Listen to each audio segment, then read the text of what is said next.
प्यारे दोस्तों, आज की ये दास्तान कोई मामूली कहानी नहीं है। ये उस शख्स की हकीकत है जिसने बिना तलवार उठाए पूरे हिंद की तकदीर बदल दी। ये कहानी है सुल्तानुल हिंद हजरत ख्वाजा मोइनुद्दीन चिश्ती रहमतुल्लाह अलैह की, जिन्हें दुनिया ख्वाजा गरीब नवाज कहती है। उस समय भारत में इस्लाम का प्रचार प्रसार नहीं हुआ था। भारत पर उस दौर में राजा पृथ्वीराज चौहान का शासन था। राजा पृथ्वीराज अपने साथियों के साथ मंदिरों में पूजा करने जाते थे। भारत के लोग देवी देवताओं और अग्नि की पूजा किया करते थे। उसी दौर में एक रात हजरत ख्वाजा मोइनुद्दीन चिश्ती रहमतुल्लाह अलैह अपने हुजरे में आराम फरमा रहे थे। अचानक उनकी आंख लग गई और उन्होंने एक अजीबो रूहानी ख्वाब देखा। ख्वाब में उन्होंने देखा कि हुजूर मोहम्मद सल्लल्लाहु अलैहि वसल्लम उनसे फरमा रहे हैं, ए ख्वाजा मोइनुद्दीन, तुम हिंदुस्तान जाओ, वहां जाकर दीन का प्रचार करो, इस्लाम का पैगाम फैलाओ। हिंदुस्तान के लोग कुसंग और गलत रास्तों में फंसे हुए हैं। तुम जाओ और उन्हें अल्लाह के रास्ते पर ले आओ। ये ख्वाब देखते ही हजरत ख्वाजा मोइनुद्दीन चिश्ती की आंख खुल गई। उनका दिल कांप उठा और रूह इबादत से भर गई। उन्होंने एक पल की भी देर नहीं की। अगले ही दिन उन्होंने अपने कुछ खास साथियों को बुलाया और हिंदुस्तान की ओर सफर के लिए निकल पड़े।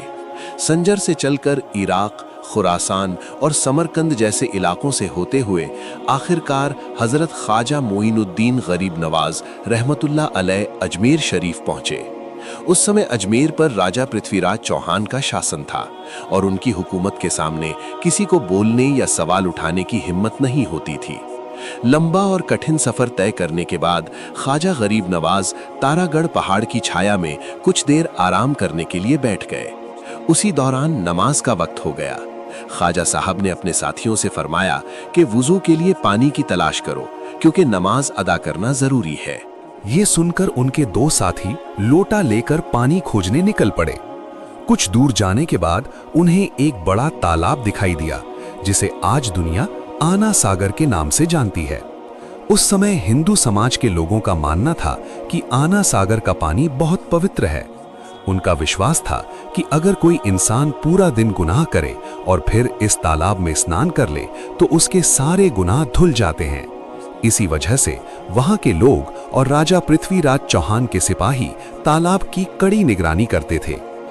जब ख्वाजा साहब के साथियों ने पानी लेने की कोशिश की तो वहां मौजूद लोगों ने सख्त लहजे में कहा कि यहां से किसी को भी पानी नहीं लेने दिया जाएगा, क्योंकि उनका कहना था कि अगर किसी बाहरी व्यक्ति ने इस पानी का इस्तेमाल किया तो ये पानी अपवित्र हो जाएगा।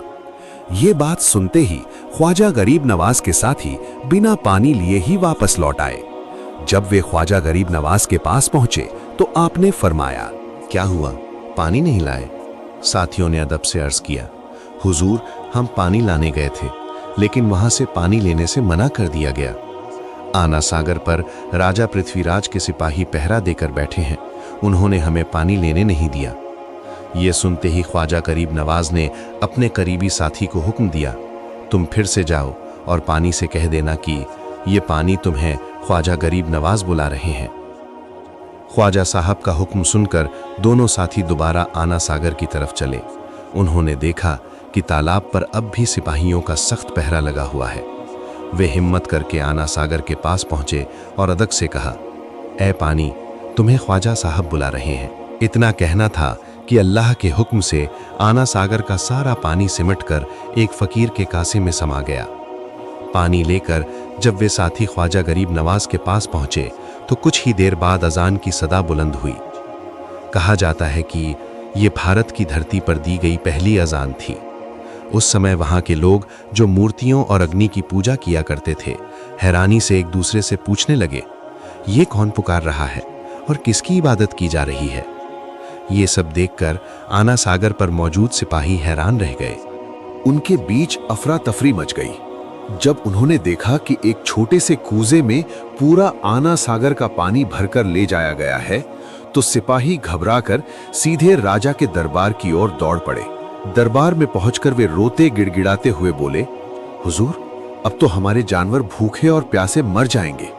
हम उन्हें पानी कहां से पिलाएंगे? आना सागर में एक बूंद पानी नहीं बचा है। सारा पानी एक फकीर एक ही लोटे में भरकर ले गया है। ये सुनते ही राजा बहुत परेशान हो गया। उसने अपने वजीर की ओर देखकर कहा, ये मैं क्या सुन रहा हूं और अब क्या किया जाए? वजीर ने अर्ज किया, हुजूर, जिस तरह से सिपाही बता रहे हैं, मुझे लगता है कि वो कोई बहुत बड़ा जादूगर है और जादूगरों से इस तरह सीधे मुकाबला नहीं किया जा सकता। हमें किसी बड़े जादूगर को ढूंढना होगा। इसके बाद राजा ने अपने कुछ लोगों को हुक्म दिया कि वे जादूगर की तलाश करें। कुछ ही समय में एक जादूगर को ढूंढकर दरबार में बुलाया गया। जब वो जादूगर दरबार में हाजिर हुआ तो राजा ने उससे पूछा, तुम्हारा नाम क्या है? जादूगर ने जवाब दिया, मेरा नाम रामदेव है। राजा ने उसे पूरा हाल सुनाया और कहा, एक फकीर यहां आया है जिसने हमारे आना सागर का सारा पानी एक कासे में भर लिया है। हमारे जानवर प्यासे हैं और हमारे समाज के लोग जो भी उसके पास जा रहे हैं वे इस्लाम धर्म को अपना रहे हैं। अगर यही हाल रहा तो हमारे देवी देवताओं की पूजा करने वाला कोई भी नहीं बचेगा। सब इस्लाम धर्म को कबूल कर लेंगे। अब तुम ही बताओ, हमें क्या करना चाहिए? ये सुनते ही जादूगर रामदेव बोला, चिंता मत कीजिए हुजूर, मैं उससे मुकाबला करूंगा। जादूगर रामदेव अपने जादू के बल पर चलता हुआ ख्वाजा गरीब नवाज रहमतुल्लाह अलैह के पास पहुंचा। उसने तरह तरह की बातें करनी शुरू कर दी। ख्वाजा गरीब नवाज शांति से उसकी बातें सुनते रहे, लेकिन कोई जवाब नहीं दिया। जब रामदेव ने ऊंची आवाज में बात करनी शुरू की, तब ख्वाजा गरीब नवाज ने उसकी ओर देखकर फरमाया, ए रामदेव, तू मुझसे मुकाबला करने की बात कर रहा है, लेकिन मुझे तेरे चेहरे पर ईमान की रोशनी दिखाई दे रही है। इतना सुनते ही रामदेव कांप उठा। वो फौरन ख्वाजा गरीब नवाज के कदमों में गिर पड़ा और रोते हुए बोला, हुजूर, मैंने आपकी बहुत याद की है, मुझसे बड़ी भूल हो गई, मुझे माफ कर दीजिए और मुझे कलमा पढ़ा दीजिए। रामदेव की ये बात सुनकर ख्वाजा गरीब नवाज ने उसे कलमा पढ़ाया। उसका नाम रामदेव से बदलकर मोहम्मद सादिक रख दिया गया। मोहम्मद सादिक आगे चलकर अल्लाह के बहुत बड़े वली बने। ये दृश्य देखकर वहां मौजूद बहुत से लोगों के दिल बदल गए। कई लोगों ने वहीं कलमा। कुछ लोग ये सब देखकर दौड़ते हुए राजा के दरबार में पहुंचे और कहने लगे, हुजूर, बड़ा अनर्थ हो गया है। जो रामदेव जादूगर था वो इस्लाम कबूल कर चुका है। उसे देखकर बहुत से लोग मुसलमान हो गए हैं। अगर यही हाल रहा तो हमारे समाज के लोग एक एक करके इस्लाम कबूल कर लेंगे। इसका कोई उपाय सोचना होगा। तब दरबार में मौजूद लोगों ने कहा, हुजूर, रामदेव से भी बड़ा एक जादूगर है जिसका नाम जयपाल है। राजा ने तुरंत हुक्म दिया कि जयपाल को बुलाया जाए।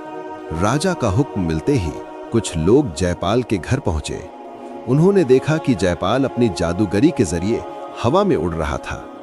जयपाल ने उन्हें देखकर कहा, तुम्हें राजा ने भेजा है ना?